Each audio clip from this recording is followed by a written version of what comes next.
Des VTT au milieu des voitures, des dizaines de tentes se montent sur la promenade des Italiens. C'est sûr, la doyenne des stations françaises est devenue le temps d'un week-end la planète du vélo tout-terrain et bat déjà des records. Au total, c'est 1518 concurrents qui se sont inscrits. Plus de 70 équipes venues des 4 coins de l'Europe sont ici à Montgenèvre pour disputer la finale de la Coupe de France de VTT. Là, je crois qu'on est devenu la planète de roue. Là. On ne va pas dire qu'on est la plus grande capitale du monde du VTT, mais en tout cas, on est ravis de réaccueillir cette Coupe de France et toute cette compétition avec la Fédé. Et la station est en effervescence totale. Là, tout le monde est sur le pont. Et je suis fier pour le Briançonnais et les Hautes-Alpes.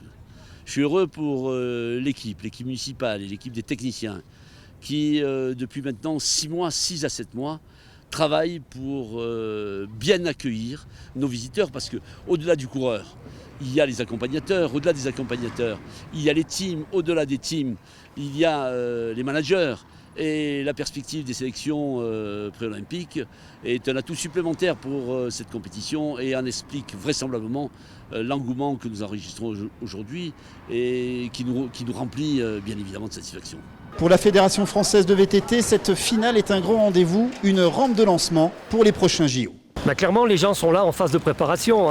Même s'il reste une année complète, on est en plein dans la préparation puisque un athlète olympique se prépare 2 ans en avant. Il y a la course au gros point puisqu'il y a des quotas à remplir pour avoir un maximum de compétiteurs dans ces événements que sont les Jeux olympiques.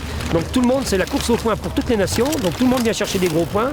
Donc Montgenèvre, terre de VTT. Le team 19 avec le numéro 191. Première finale, le relais team. 33 équipes au départ composées de 4 relayeurs partent à bloc pour une boucle de 2,5 km.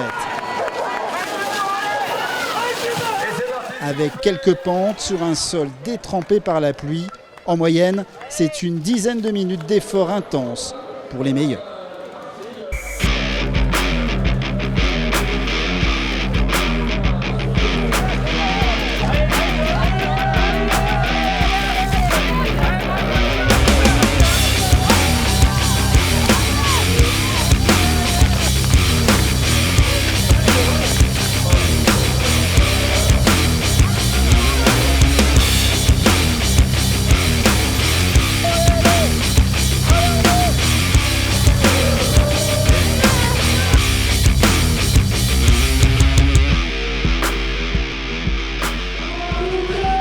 À ce petit jeu, c'est l'équipe de Scott Creuse Oxygène qui a été la plus forte. Elle était composée de Titouan Caro, Romain Boutet, Audrey Menu et Antoine Boucret. C'était dur physiquement. Et puis bon, cet effort-là fait vraiment mal au corps, mal à la gueule, comme on dit. Donc oui, c'est très dur. Ouais. Très content d'avoir gagné ? Ah oui, très content. Et puis partager ça avec toute l'équipe, c'est génial. C'est avec cette belle image que s'est achevée la première journée. 3 rendez-vous à retenir ce week-end. Samedi après-midi, finale de cross-country junior série homme.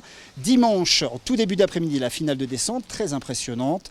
Pour finir en apothéose avec la finale élite de trial.